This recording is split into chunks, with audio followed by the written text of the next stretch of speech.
দেশের দক্ষিণ পশ্চিমের জেলা চুয়াডাঙ্গা। ঘন কুয়াশা আর কনকনে ঠান্ডায় জবুথুবু জনজীবন। জেলায় সকাল ৯টায় তাপমাত্রা রেকর্ড করা হয় ১২ ডিগ্রি সেলসিয়াস। বাতাসের আর্দ্রতা ৯৮%। জীবিকার তাগিদে তীব্র শীত উপেক্ষা করে কাজে বের হতে হচ্ছে শ্রমজীবী মানুষকে। এত পরিমাণ কুয়াশা পড়েছে, এক হাত পর পর মানুষজন দেখা যাচ্ছে না, গাড়ি ঘোড়া চলা খুব সমস্যা হচ্ছে। তারা দিন মজুরি তারাই বেড়াইছে, আর কিছু অটোওয়ালারা আর কিছু দোকানদাররা দোকান খুলে বসে আছে। এটা তো গরিব মানুষ, এটা ভিতরে না খালি তাদের চলবে না। সন্ধ্যার থেকে শীত, কুয়াশা, গুড়ি গুড়ি বৃষ্টির মতন শীত পড়ছে। মানে ছোট ছোট যারা শিশু বাচ্চা আছে হসপিটালে বুঝাই হয়ে গিয়েছে, ডায়রিয়া এই ধরনের। আর রিক্সা চালক যারা, দিন মজুর যারা, তারা খুবই কষ্টে জীবনযাপন করছে শীতে। অন্যান্য দিনের তুলনায় আজকে শীতের তীব্রতা অনেক বেশি। ঘন কুয়াশার কারণে যানবাহন কিছু সঠিকভাবে চলাচল করতে পারছে না। এক কথায় জনজীবন বিপর্যস্ত অবস্থায় আছে। বরিশালে অব্যাহত শীতের তীব্রতা।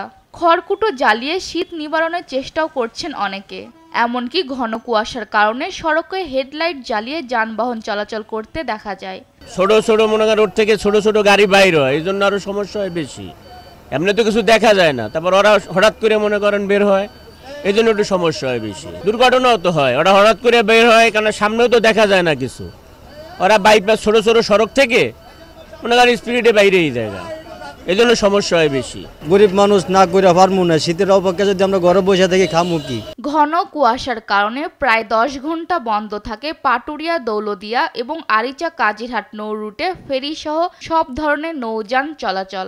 মাঝ নদীতে 4টি ফেরি আটকা পড়ে। ভোগান্তিতে পড়েন উভয় ঘাটে আটকা পড়া 2 শতাধিক যানবাহনের চালক ও যাত্রীরা। কুয়াশার কারণে এই যে ঘন্টার পর ঘন্টায় যে ঘুমায় থাকতে হয়, রাস্তাঘাটে পড়ে থাকতে হয়, এর যেন কোনো ব্যবস্থা করে সরকার।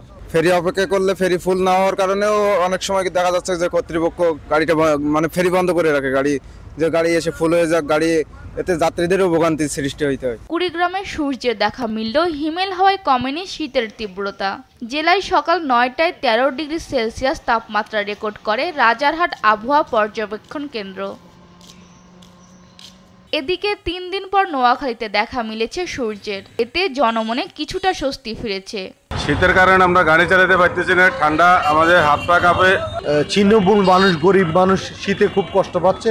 আগামী সপ্তাহে আরেকটি মৃদু শৈত্যপ্রবাহেরও পূর্বাভাস দিয়েছে আবহাওয়া অফিস। সালমা জাহান, নিউজ ডেস্ক, দেশ টিভি।